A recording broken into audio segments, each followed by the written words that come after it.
இன்னைக்குரிய devotion ஒட்டகம் எபேசியர் 3:15.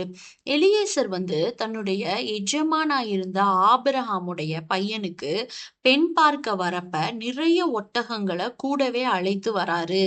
தாகமாய் இருந்த அந்த ஒட்டகங்களை அவர் ஒரு தண்ணீர் துறவண்ட நிறுத்திட்டு ரெபேக்காள் அந்த துறவண்டையில ஓடி அவனுக்கும் அவனது ஒட்டகங்களுக்கும் தண்ணீரை மொண்டு வார்த்தாங்கன்னு வசனம் சொல்லுது. ஒட்டகம் உட்கார்றப்ப நம்ம பார்த்தோம்னா எழுந்திருக்கிறப்பையும் தான் மேல சுமைகளை ஏற்றும் போதும் அழகாக நீல் டவுன் பண்ணி தன்னை தாழ்த்தி ஒப்பு கொடுக்கும். அது தண்ணீர் குடிக்கிறப்ப முழங்கார் படியிட்டு குனிஞ்சுதான் குடிக்கும். இந்த ஒட்டகங்கள் மூலமாக நம்ம கற்றுக்கொள்ளக்கூடிய ஒரு பெஸ்ட் லெசன் என்னன்னா முழங்கால் படியிடுவது. நம் எஜமானாகிய கர்த்தருக்கு முன்பாக எப்பயுமே முழங்காலிலேயே நிற்க கற்றுக்கொள்ளணும். முழங்கால் இடுவது நம்மளை தாழ்த்துவதற்கு ஒரு அடையாளமாகும். நம்மளை தாழ்த்தி தேவ சமூகத்துல கண்ணீரோடு ஜெபிக்கிறப்ப கர்த்தர் ஆம் என்றும் ஆமேன் என்றும் பதிலளிப்பாரு. ஒரு மாப்பிள்ளை வீட்டுல ஒரு பெண் பார்க்க அவங்க வராங்க. திடீர்னு சொல்லாம அந்த பெண் வீட்டுக்கு வந்துடுறாங்க.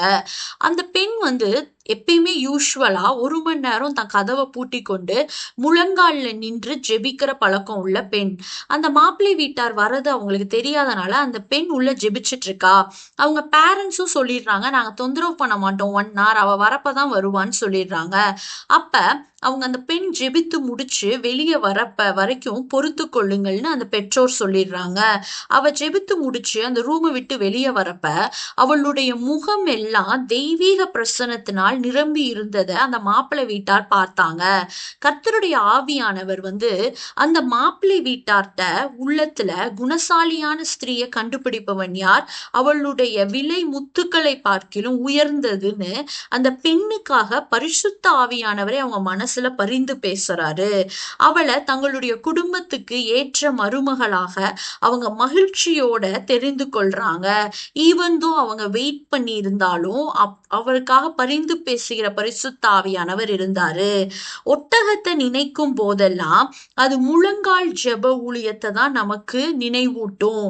எல்லா ஊழியங்களிலும் சிறந்த ஊழியம் எதுனா முழங்கால் நின்று ஜெபிக்கிற ஊழியம் தான்.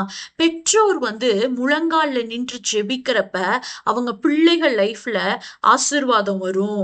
ஊழியர்கள் முழங்கால்ல நின்று ஜெபிக்கிறப்ப விசுவாசிகள் இடத்துல எழும்பி பிரகாசிப்பாங்க. அவங்களுக்குள்ள ஒரு எழுப்புதல் வரும். முடிந்தவரை முழங்கால்ல நின்று ஜெபிக்க நம்மளும் பழகி கொள்ளணும். தாழ்மையின் ஜெபத்துக்கு தேவன் கண்டிப்பாக பதிலளிப்பாரு. தாழ்மை உள்ளவர்களுடைய ஜெபத்தை கேட்கிற தெய்வமா தான் நம்ம ஆராதிக்கிறோம். ஆமேன்.